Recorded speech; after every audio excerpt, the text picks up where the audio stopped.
What is up, my fellow listeners? Welcome back to the Lang podcast. Thank you for all who tuned in last week when we talked about the controversial ways to make peanut butter and jelly sandwiches. But this week we take a much more serious approach. We're going to be talking about actually my personal favorite book, a book that I totally read. And Track really likes this book too, and so does Grace, and so does Sydney. I just don't have a copy on me right now. We're going to be talking about the book, The Four Loves by C.S. Lewis. So in this book, it's actually about four different kinds of loves. And the first love is storge. Right, and so I'll be talking a lot about storge to begin with. Storge love is basically, think of like a mother's love. They give birth to you and they just love you unconditionally. They take care of you, not to be mistaken with agape love, which we'll go into later. But storge love is just very important. One example that I have personally is my 3 siblings. Every single day, I make sure they have food to eat.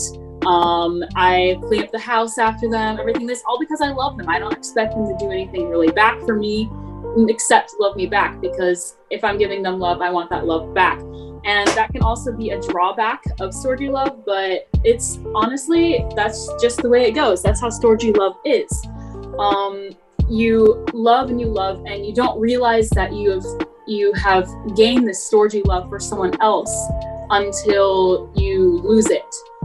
And another example in actual what C.S. Lewis goes through is, like I said, mother's love. Sometimes they expect back something from you and they go into this almost like anger. They get angry that they aren't getting back something when it isn't expected. Sometimes storge love is just one-sided. The mother may be giving the child love, but the child doesn't feel the same back. And I'm sure that whoever goes up next has another good example of this. Yeah, I really like what you said about how you like the need and the give, how sometimes you also want the love back, you expect something back, and you also want to give it to someone naturally, right? So yeah, I think one of the things that I found was in the Bible too, which this one is also allegorical for agape too, but it can also be used in this kind of storge sense, right? The story of the lost son, where the child seems to be unlovable, right? Like he takes his father's money and then wastes it, and then he turns into poverty. But then despite that, his rudeness and bad character, like his father still loved him unwaveringly, as his beloved child, right? So like this is one interesting piece, right? Because it's used to be an analogy for God's love for mankind, and so in essence it shows like the reflection of what God's image is within us, trying to show that storge is like responsible for like 9/10 of like human happiness, or like having this kind of relationship where we need each other and we give it back to each other as well.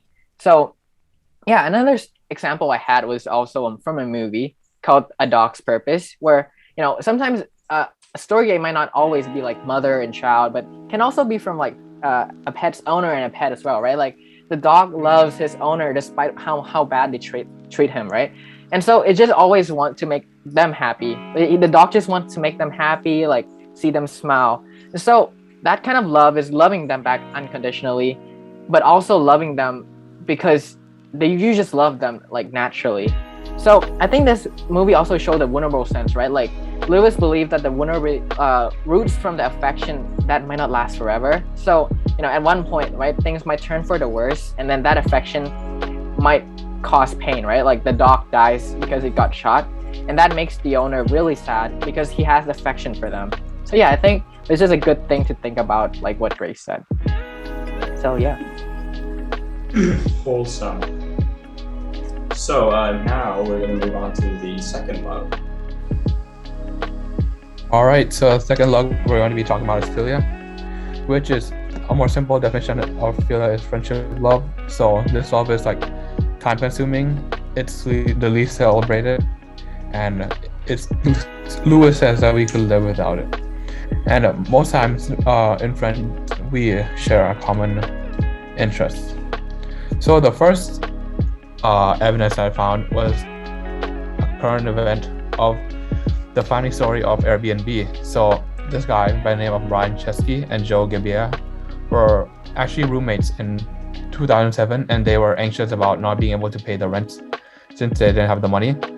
And like Lewis said, this shared space of being in the same apartment, they shared interest of needing money, and they shared interest of needing things, since one of them was an engineer and one of them was a creative, like a graphic designer.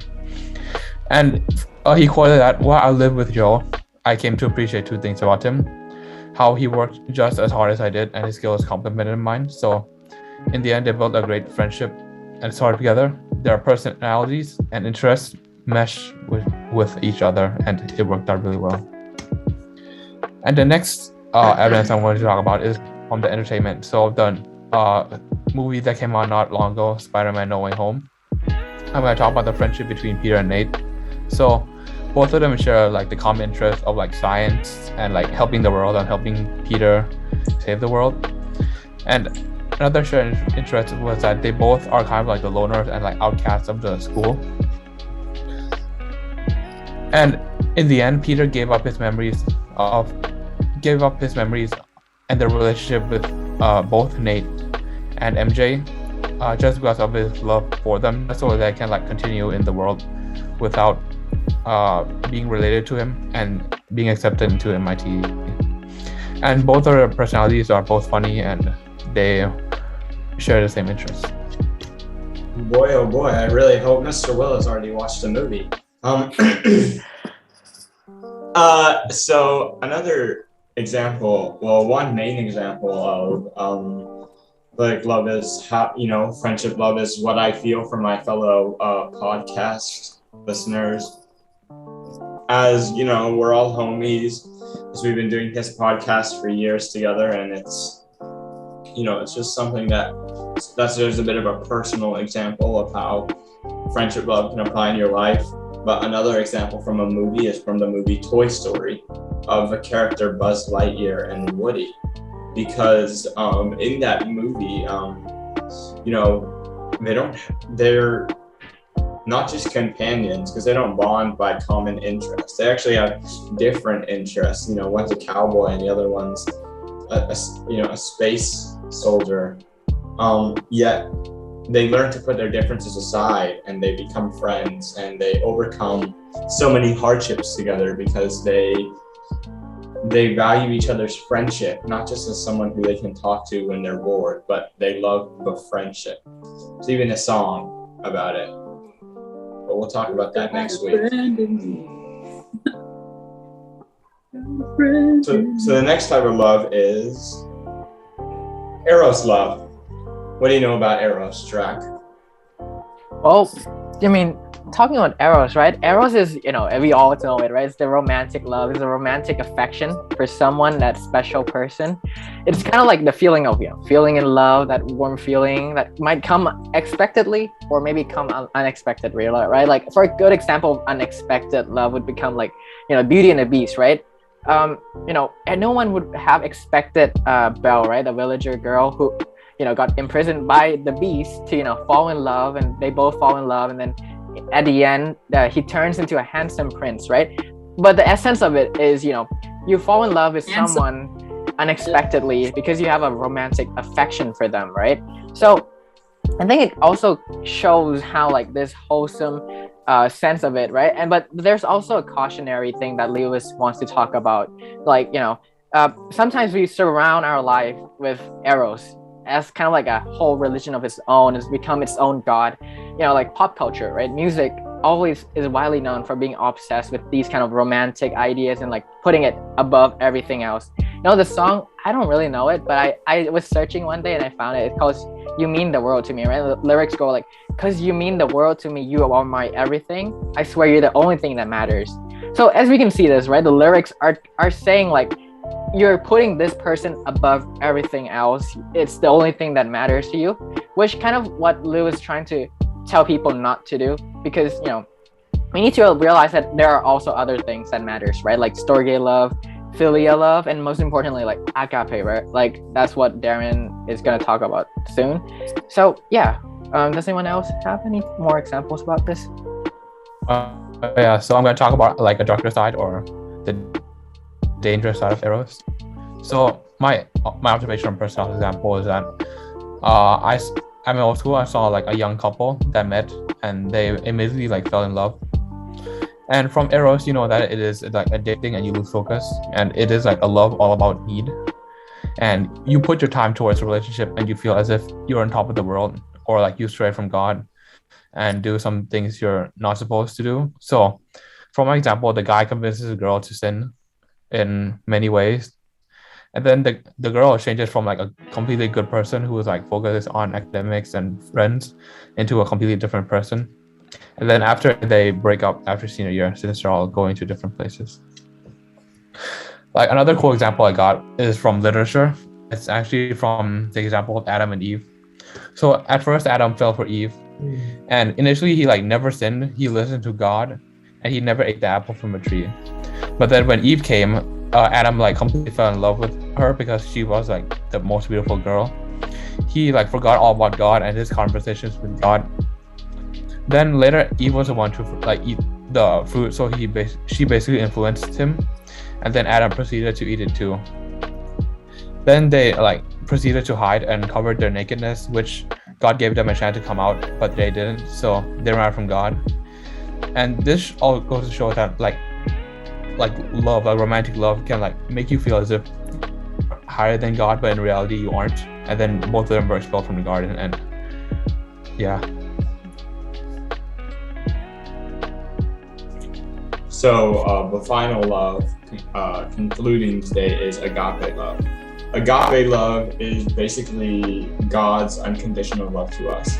Now, out of all the loves, this is the love that we like desire the least, which is kind of odd because it's the most like pure out of all forms of love. And actually, you know, like humans aren't even capable of fathoming how like unconditional this kind of love is.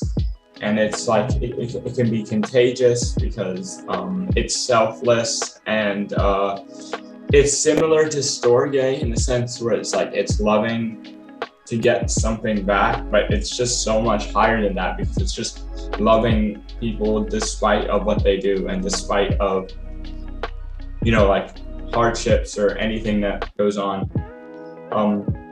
So the first example I have about agape love is actually coincidentally the prodigal son. Now, the prodigal son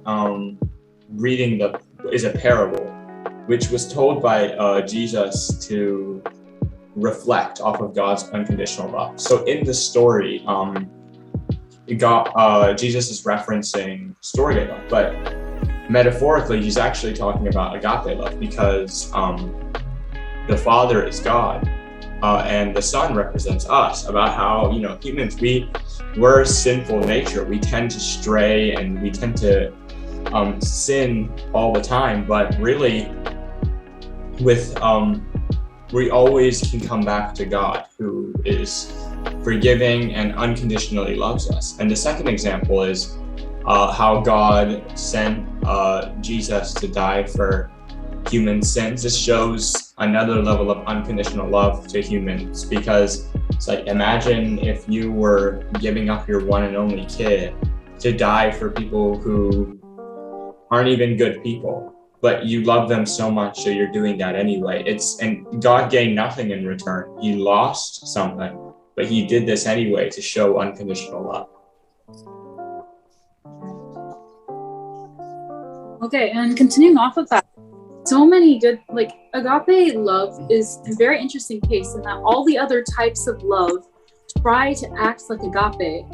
And like when you look at Eros love, they're like, oh, I'll love you forever. You're always in my heart. But there's things like divorce and there's breakups. So they all try to become this agape love when truly they're just a natural love that can be achieved. Agape is not natural. It is not something that just, it's something only that you only can get from a higher being who gives love unconditionally. If he had not made the world the way he did and poured his love into it, we would not be here. All these different things that have been created over time, whether or not you're Christian or not, you can see the love that was poured into these designs, even if it was evolution, there is a love towards survival and just becoming more and growing. And unlike agape love, one example I was looking at was that when we look at love, our natural love, we have life, we have death, right? As things are born, things must die out and they must be removed. But agape love, it has always been and always will be. It's an eternal line. And I don't have any personal experience of this specific thing, because agape is something that can only be given by God. I can do my best to have agape and like just love people unconditionally and give unconditionally, but I will always revert back to that storgy love of wanting something in return, no matter how small it is, because we are human and we want something in return, no matter if it's just a little like thank you or an acknowledgement. It doesn't matter. One of the verses in the Bible, it says that agape comes out of the pure heart and of a good consciousness and of faith unfeigned. It goes beyond just the emotions of the extent of seeking the best for others.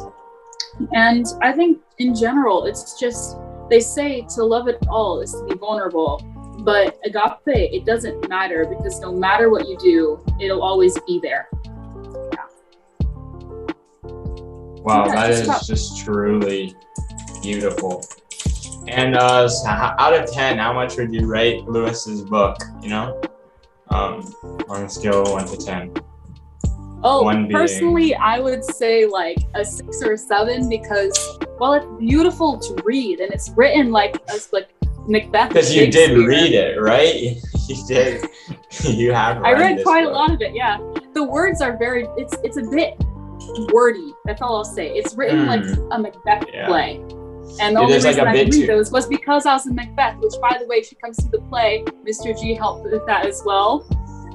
We'll come see the new play. We'll be discussing about the play on our next podcast, and also secrets in ICS you might not know. So tune in next time for the Lang Podcast. Signing off. Bye-bye. Okay.